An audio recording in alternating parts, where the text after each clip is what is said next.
So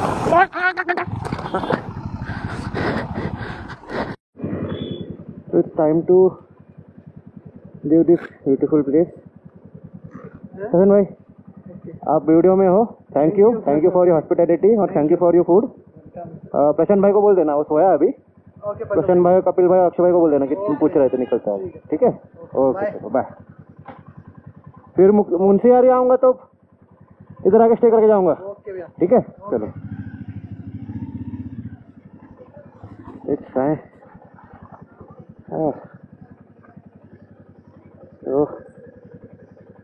सगळ्यात आता danger spot हेच आहे इकडे निघायचं करून.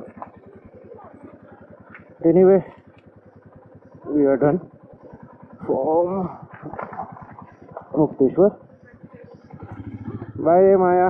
Sushi, her name Sushi. Just Bhimtal गेलो. इथे मागे नाश्ता केलं, थोडंसं मॅगी आणि चहा पिलं. सकाळीपासून जेवढं पण रेकॉर्ड केलं त्याच्यात ऑडिओ रेकॉर्डच झालं नाही, कारण ते माईक मी व्यवस्थित कनेक्टच नव्हतं केलेलं. आतापर्यंत काय बडबडलं असेल. स्टार्टिंगचं जरा आलं असेल, नंतरचं नाही आलं असेल. तर आता किती झालेत? 33 किलोमीटर झालेत. हल्द्वानी इथून 28 किलोमीटर्स आहे. 28 किंवा 25 किलोमीटर्स. खूप खूप खूप ह्याच्याने जायला लागतं आहे, कारण काय सांगू आता. हे जे UP आणि ह्याचे जे गाड्या असतात ना, त्या लोकांना कधी मागे टेरिंगमध्ये ठेवायचं नाही. त्यांना जायला जायचं. कारण त्यांचं म्हणजे कसं माहिती का, की फर्स्ट ऑफ ऑल इथे UP DL हे गाड्या दिसले तर त्यांच्याशी खूप सावध राहायचं. पण हे लोकांना फर्स्ट ऑफ ऑल माहीत नाही आहे की ह्याच्यामध्ये हिली रिजन्समध्ये कसं गाडी चालवायचं. तर लोक डिस्टन्स काही ठेवत नाही, नंतर मग कॅज्युअलिटी प्रॉब्लेम होणार असते. सो म्हणून जरा भले आपण लेट झालं ना तरी चालेल, पण हे मागे कोणाला टेरिंगमध्ये ठेवायचंच नाही. सो आता माझं कसं माहिती का, आता रेड झोन पण अशाच थोडंसं आयसोलेटेड एरियामध्ये आहे जरा. तर आता मला परत हल्द्वानी जाऊन मग परत UP आणि उत्तराखंडच्या बॉर्डरमध्ये चालत मला लँडझोनला परत घाट चढायला लागेल. म्हणजे असंच वाटते काय होणार आहे. आणि एकदम किती आठवड्यानंतर असं, आता जसं भीमताल क्रॉस केलं ना, तर एका आठवड्यानंतर असं पाहिलं मी. म्हणजे गजबजलेलं असं भरपूर लोक, ट्रॅफिक. आठवड्याभर एवढं काय बघितलंच नाही मी. So about the लस्ट्री backpackers, actually काय आहे की ते पहिले वाटते तर हॉस्टेलच होतं, आणि मग मे बी हॉस्टेलरने बॅकआउट केलं, आणि मग जो कपिल आहे त्यांनी मग ते टेक ओव्हर केलं आणि त्यावर चालवायला घेतलं. सो मोस्ट प्रॉब्ली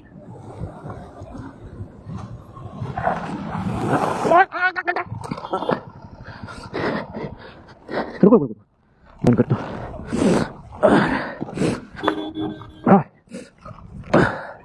अरे सॉरी.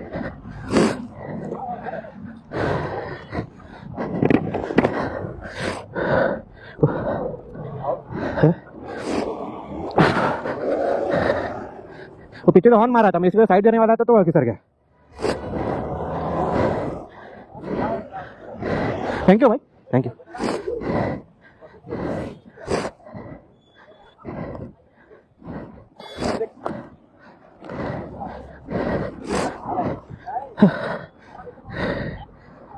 बिकॉज म्हणजे हॉस्टेलरने वाटतं ते सोडलं ते, आणि मग ते कपिल भाई आहे त्यांनी ते चालवायला घेतलं आहे. सो थोडंसं म्हणजे ते सेटअप जर बघितलं तर हॉस्टेलरचेच असणार. तर म्हणजे चांगलं आहे, म्हणजे त्यांचं फॅसिलिटी तिथे देतात ना, चांगलं आहे ते. आणि जेवण पण खूप छान आहे. But there are some few things, म्हणजे स्कोप ऑफ इम्प्रूव्हमेंट म्हणजे थोडंसं आहे. हे जस्ट माझं कन्स्ट्रक्टिव्ह फीडबॅक आहे. आता ते सिरियसली घेतले तर नाही घेतले तर नाही घेतले. फर्स्ट ऑफ ऑल कसं आहे की त्यांना ॲक्च्युली त्यांना जे गेस्टला जे सर्व्हिस देतात ना, म्हणजे रूम सर्व्हिसिंग, ते बंद केलं पाहिजे. बिकॉज त्याच्यामुळे काय होतं की लोक रूमवरतीच जेवण मागवतात आणि ते असंच ठेवून टाकतात. आत्तापर्यंत जेवढे लोक आलेले ना ते बिलकुल म्हणजे असं डिसेंट नव्हते. म्हणजे जे सिविक सेन्स हे सगळं त्यांच्यामध्ये नाके बराबरच होतं. तर ते एक गोष्ट आहे. ते म्हणजे माझ्या रूममध्ये पण असं झालेलं की येऊन बेडवरती जेवला तर वेळेचा काय प्रॉब्लेम नाही आपल्याला, आणि ते त्या तुम्ही काही करा. बट ते क्लिनिनेस आणि हे सगळं ठेवत नाही ते लोक, बाथरूम पण ठेवत नाही. आणि प्रॉब्लेम आहे ह्यांचा असा आहे की हे लोक हाऊसकीपिंग पण करत नाही रोज, म्हणजे रेग्युलर बेसिसमध्ये. So that is the one big feedback, म्हणजे ते जे मला आवडलं नाही. Rest they are very much helpful. म्हणजे पण त्यांना सांगावं लागतं भरपूर वेळा की हे अरे हे लूज झालं आहे. हां तेच क्लिनिनेस ते थोडंसं म्हणजे हे त्यांना सारखं सांगावं लागतं की अरे हाऊसकीपिंग करा करून. मग ते एक मला जरा हे वाटलं.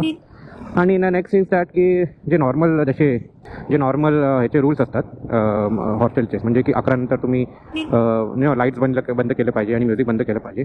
तर हे तिथे एवढं व्यवस्थित पाळत नाही. ते जरा मला खटकलं. कालचीच गोष्ट आहे. माझ्या रूमच्या बाहेरचे लोक येऊन बसलेले, नवीन लोक आलेले, ते येऊन बसलेले, ड्रिंकिंग करत होते आणि म्युझिक लावून बसलेले. कसं आहे, मुक्तेश्वर इज लाईक शांत ठिकाणी, प्लेझंट ऑफ माइंड असं भेटलं पाहिजे असं.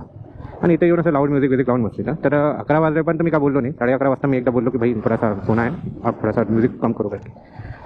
मग अर्ध्या तासानंतर परत मग त्या लोकांनी चालू केलं. मग शेवटी मग त्यांना आम्हाला सांगावं लागलं फोन करून की बाबा हे लोक म्युझिक लाऊड म्युझिक लावून ठेवले, झोप नाही येते, म्हणजे झोप लागली मला.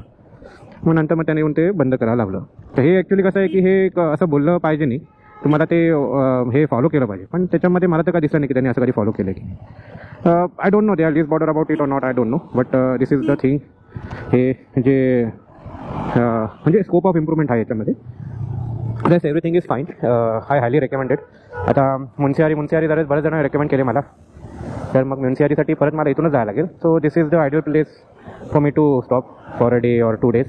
मी तर आठवडाभर होतो, विचार करा म्हणजे किती माझा लॉंग स्टे होता. But it was worth. 3,000 रुपये मला जेवणाचे पडलेत. सो जरा एक्सपेन्सिव्ह राहिलं. आता म्हणजे कसं आहे की ते एंडला ते बिल निघतं, त्याच्यामुळे ते बरंच लांबच्या लांब बिल निघालं. So I need to be look over it next time. म्हणजे आता जिथे पण जाईन थोडंसं कंट्रोल करायला पाहिजे. दो मी ट्राय करतो की एकच मील घेऊ, पण माझे हे स्नॅक्स बरेच व्हायचे आणि अंडं आणि मग coffee, 2 cup coffee, 3 cup coffee. Actually ते क्लायमेट पण तसंच होतं, कॉफी म्हणजे कॉफी आणि चहा पिण्यासारखं. आणि काल तर 2 दिवस हे होते काय म्हणतात त्याला, ऑलमोस्ट 3 किलोमीटर बाकी राहिले हल्द्वानीसाठी. आणि हे छान वाटतं आहे. आता जरा म्हणजे उंच झाड आणि हे सगळं थोड्या वेळासाठी ते पण नसणार आता, म्हणून परत एक सिटी टाईप भेटेल. आय गेस हल्द्वानीमध्ये पेट्रोल भरून घेतो मी. थोडंसं एक छोटंसं ब्रेक. किती हल्द्वानी 10 किलोमीटर आहे, होऊन जाईल म्हणजे थोडं काही नाही.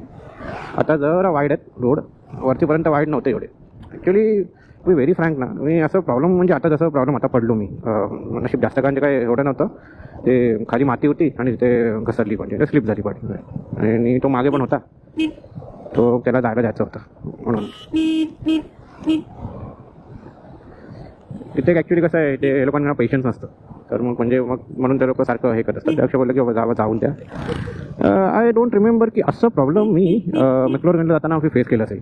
असं तर मी नाही केलं तिथे. पण हां, तिथे ॲक्च्युली जरा रोड वाईड होते वाटते, म्हणून वाटते तसं हे होतं. आणि ते ट्रॅफिक कशी आहे काय माहिती बाबा. ट्रॅफिक तर तिथे पण होतं, पण असं कधी इश्यू आला नाही. मोस्टली हे यूपीवाले ना, यूपीचे गाड्या हे जरा यूपी आणि HRचे हरियाणाचे ते लोक जरा ॲग्रेसिव्ह चालवतात. त्यांना म्हणजे त्यांना असं वाटतं की ते F1 रेसच होतं आहे करून, which is not in a case. त्यांना मग म्हणून त्याच्यामुळे कॅज्युअलिटीज आणि मध्येच प्रॉब्लेम होतात. म्हणून इट्स बेटर की त्यांच्या पेक्षा लांबच ठेवूया, डिस्टन्सच ठेवूया. आपण पण सेफ राहू दे, त्यांना पण सेफ राहू दे. हां बापरे, किती दिवसानंतर लांब बिल्डिंग बघतोय. हां, आणि 4 लेनचा रोड बघतोय. बापरे, थोड्या वेळासाठी खूप बरं वाटतंय. सही आहे. हां, पण ॲक्च्युली काय माहिती मला काय असं मळमळतं आहे. I don't know Y. हे म्हणते हे नंबर बेल्ट काढायला पाहिजे असं वाटतं. जरा पोट तसं दाबल्यासारखं जातं आहे ना नंबर बेल्ट घातल्यामुळे. बट आता बघूया. आता पुढे पेट्रोल कुठे भरायचं असतं ना, पेट्रोल ॲक्च्युली 3 दांडी आहे, तर मला नाही वाटतं काय इश्यू आला पाहिजे. बट येस, रिफिल करणं इज मस्ट. आता पुढे HP पेट्रोल पंप भेटलं तर मग भरून टाकूया. पेट्रोल भरलो मी 780चं, 92 रुपीज येते म्हणून फुल टँक करून घेतलं. ते एक चांगलं आहे UP आणि उत्तराखंडचं की पेट्रोल स्वस्त आहे इकडे. MP मध्ये लय महाग आहे बापरे. म्हणजे काहीच्या काय रेट आहे तिथे MP मध्ये. हो अरे अरे जॅकेट ओपन आहे, बंद करायला पाहिजे होतं. माझं इनर लेअर ब्लॅक कलरचं आहे ना, म्हणून ते ब्लॅक जास्त हीट पकडतं आहे. आता ते हीट जरा माझा आतलं इनर लेअर आहे ना, ते चेंज करायला पाहिजे. तर डिकॅथलॉन काय कर आहे, डिकॅथलॉनमध्ये ब्लॅकवालंच भेटतं. आणि हे पण आता बंद झालं आहे. हाफ शर्ट होतं ते पण छान होतं, पण ते पण आता बंद झालं. तर मे बी नेक्स्ट ह्याच्यामध्ये कधी येतील काय माहिती. मी एक्स्ट्रा घेऊन आलो टोटल, म्हणजे 2 फुल आणि 2 फुल आणि 1 हाफ आहे माझ्याकडे. So I am good for that. बापरे, पूर्ण नदी सुकली आहे, पूर्ण नदी सुकली आहे. असे हे 200 किलोमीटर असल्यानं मजा येऊन जाईल. टोटल 200 किलोमीटर बाकी आहेत, पण हे किती, हे टोटल 11 किलोमीटरचं वाटतं स्ट्रेच असणार. Which is okay. पण इथे एलिफंट पण क्रॉसिंग विसिंग होतं असं साईन बोर्ड बघितलं मी. इथे काय आहे, अजेपूर 35, John Corbett 10, Jim Corbett museum. म्हणजे म्युझियम म्हणजे इथेच एंट्री पास थ्रूच मी जातो वाटते. म्हणजे एअरप्लग घातलं पाहिजे होतं, बट जाऊ दे, पुढे जरा थांबूया तर एअरप्लग घालूया. आता मागचं टायरचं वॉर्निंग 47 दाखवत आहे. मी तर घाबरलेलो केलं की अरे लो प्रेशर दाखवते का, परत पंचर झालं का. पण पुढे 37 आहे आणि मागे 47 आहे. थोडंसं ठिकाण असं सावली पुढे भेटलं ना, तिकडे जाऊन जरा कमी करतो. जरा हे खूप डेन्स एरिया आहे, इथे पण करू शकतो, पण थोडंसं पुढे जाऊन सावली भेटली ना तिथे करूया. कारण ते सगळं काढायला लागतं, ते एलिंकी आणि ते सगळं काढायला लागतं. ते आय गेस पुढे थोडंसं खाली भेटेल मला वाटते. सो थोडंसं कमी केलं. पुढचं 2-3 पुढचं आता 35 दाखवत आहे आणि मागचं 39 दाखवत आहे, विच इज ओके. हे मे बी हे ऑल्टिट्यूड चेंज झालं ना, त्याच्यामुळे ते कमी जास्त झालं असेल. एकदा गोव्याला गेलो तेव्हा तर 50 बार होतं, सॉरी 50 PSI होता, which was too much. But ठीक आहे, काही इश्यू तर नाही आता. ते का आहे फायदा TPMS म्हणजे असल्यामुळे. म्हणजे तुमचं मॉनिटरिंग म्हणजे प्रेशर समजतं की कमी जास्त आहे, जास्त आहे. पहिल्यांदा आता या ट्रिपमध्ये पहिल्यांदा बघितलं की जास्त आहे. आणि मी माझं वॉर्निंग सेट पण केलं आहे तसं. 45च्या पुढे असलं तर ॲक्च्युली ते 40च्या पुढे असलं पाहिजे, 40-45च्या. बट इट्स ओके, काय करणार. सिंगल लेन आणि लोकांना ओव्हरटेक करायचं आहे. तर मागे जिम कॉर्बेटचं हे गेलं, म्युझियम गेलं. तर ते मी तो वाटतं तो व्हिडिओ बघितलं आहे. म्हणजे जे जिम कॉर्बेट एक टाईपचा नावाचा शिकारी होता. त्याने बरेच शिकारी ते केलेलं, ब्रिटिशर होता. नंतर मग त्याने सोडलं आणि त्याच्या नावाने मग त्याने तो कन्झर्वेशनचं काम करायला लागला. त्याच्या नावाने मग हे जिम कॉर्बेटचं नाव असं पडलं. आता हे म्हणजे एकदम वरच्यावर मला माहिती आहे, अजून डीपमध्ये काय माहीत नाही. हो, मग 26 किलोमीटर्स काशीपूरसाठी. आणि ते लाकडं वाटते कापतात आणि कापून घेऊन जातात. हे काशीपूर इज 48 किलोमीटर्स. बापरे. देहरादून 270, रामपूर 70, जिम कॉर्बेटच्या इथून 44 किलोमीटर जिम कॉर्बेट येते. नाही बाबा, तिथे नाही जायचं आपल्याला. हलतो आणि नाही चाल. तर इथे छास पेलं, ग्रिल बदर धाबा, 20 रुपयाला छास. मस्त होतं छास, एकदम मसाला एकदम. हे जरा हे दाखवते बघ करून पोरगं तिला. सो मोर 180 किलोमीटर्स काहीतरी आहे. ओके, 174 किलोमीटर्स आहे ते नुसतं. ॲक्च्युली यूज टू व्हायला वेळ लागेल आहे, पण यूज टू होईपर्यंत परत थंडपणा चालवून जाईल. हो, आता काहीतरी बासपूर काहीतरी येईल आता, आणि बासपूर नंतर काशीपूर, मग काशीपूर नंतर मग पण हे रूट म्हणजे थोडंसं म्हणजे थोडंसं ट्रॅफिक आहे, पण असं जंगल असं आहे, एकदम चांगलं आहे ॲक्च्युली. आणि जिम कॉर्बेट आता असं जाऊन असं जायला लागेल मला. तर हे एवढं पार्ट पूर्ण जिम कॉर्बेटच असणार. बासपूर, रुद्रपूर असं सगळं येत राहील. आणि ते पंजाबी लोकांचं बरेच धावे आहेत. I don't know why, but Punjabi लोकांचं बरंच हे आहे तिथे. So this is Bajpur. इथे हे भरपूर असतं वाटते, ईगल्स, म्हणून याला बाजपूर नावाने संबोधित केले आहे. त्याचे काय बोलतोय मी काय माहिती, काय हिस्ट्री याचा. बट खूप क्युटिक आहे बाबा. आणि हे किती अजून 2.8 किलोमीटर अशा स्टेट एवढ्या. हे कधी हे गाव संपेल झालं आहे. आता मागे स्टेशन पण होतं, इथे रेल्वे स्टेशन पण होतं. रेल्वे पटरी क्रॉस करून झालेलो. हो, हाय रे गरमी, हाय रे गरमी. दिल्लीचे YZ लोक आहेत. आता थोडं काहीतरी मोकळं भेटलं. आता तसंच ट्रॅफिक कमी असलं पाहिजे, असं म्हणजे खाली रोड असलं पाहिजे, कोण कुत्रं नसलं पाहिजे, आणि मस्तपैकी 60च्या स्पीडमध्ये पण गेला ना मजा आणता येईल.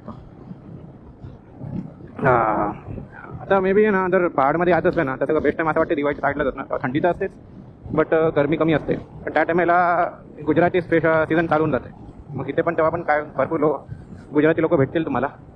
आणि हे चारधाम यात्रा आहे म्हणून कसं आहे की सगळं महाग करून ठेवलं तर, जेवण महाग आहे, स्टे महाग आहे. आणि आता लोक जेवढे भरपूर यायला लागलेत.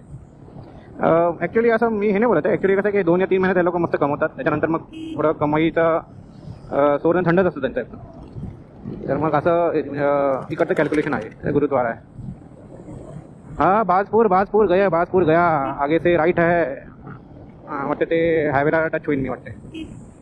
हायवे भेटला तर मजा येऊन जाईल. बस हे गर्दी जरा कमी व्हायला पाहिजे आणि गरमी पण थोडंसं. आता मस्तपैकी नॅशनल हायवे भेटलं आहे 734 4 लेन हायवे. आता इथून 17 किलोमीटरपर्यंत आहे असं वाटतं मला. त्याच्यानंतर मग वाटते चेंज करावं लागेल मला. ॲक्च्युली नेसेसरी होतं थोडंसं तरी स्पीडअप व्हायला पाहिजे होतं मी. आणि आता ते छान भेटलं आता चांगलं. अच्छा नगिना 94 किलोमीटर. हां नगिनापर्यंत जायचंच आहे मला. इथून नगिना हां ठीक आहे काय प्रॉब्लेम नाही आहे. इथून नगिनाला जायच लागेल म्हणजे. नगिनापर्यंत आता स्टेट रोड असेल तर मग काय टेन्शनच नाही म्हणजे. यार परत असं रोड भेटलेत. ॲक्च्युली आता UPला आलो मी परत. किती 11 किलोमीटर UPचं बॉर्डर असणार. नंतर परत मग उत्तराखंडला मग जायला लागेल. मग साईड बाय साईड चाललो आहे. मस्त हायवे भेटलेलं. आता हे रोड आता परत 10 किलोमीटर हे रोड आहे. ठीक आहे काय आता काय करायचं आता. जैसा है वैसा ही चलते हैं चलता. Right now I am at Nagina. आता ते गाणं होतं ना उंगली में अंगूठी में नगीना. ते नगीना ते गाणं ना याच एरियावरनं इन्स्पायर झालं. It was very bad joke but जे आहे ते आहे. मला तर आता माहीत पण नव्हतं की नगीना नावाचं काहीतरी असं जागा आहे करून. नगीना म्हणजे ते नागाचं काहीतरी मणी असतं ते what ever I don't no but असं काहीतरी आहे ते. म्हणजे बघा विचार करा बाजपूर पण होतं. बाज म्हणजे इगल आणि आता सापाचं नगीना म्हणजे साप. दोन दुश्मन आहेत नगीना आणि बाजपूर इज रायवल. आता इथे काय शिरकोट 26 किलोमीटर हरवाली 17 आपल्याला जायचं या साईडला. ओके सो 74 किलोमीटर्स 4 किलोमीटर नंतर थोडंसं ब्रेक घेऊया. मोर 70 किलोमीटर्स आहे पण 2 तास दाखवते. म्हणजे आता थोड्या वेळाने घाट पण चालू होईल आणि आपण परत UPवरनं UKला जाऊ. बापरे इथे रसगुल्लेवाल्यांचं फेमस काहीतरी हे आहे. खाऊन खाल्लं असतं बट गर्दी खूप आहे इथे. गर्दीबरोबर गरमी पण खूप आहे. हाँ मग तेच इंटरव्यू चालून जाईल. कहाँ से आए हो किधर जा रहे हो कितने की गाड़ी है कितना ॲव्हरेज देती है. निघ तुझ्यावरती मी तुझ्या भरोसे मी आहे. उत्तर प्रदेश पोलीस. आता इथून असं जायचं आपलं असं. चाचा लेके चलो. चला हो 1:20 झालेले आहेत बट अजून डेस्टिनेशन आपलं लांबच आहे रे. इथे तिथे बघायचंच नाही सरळ चेंज करायचं.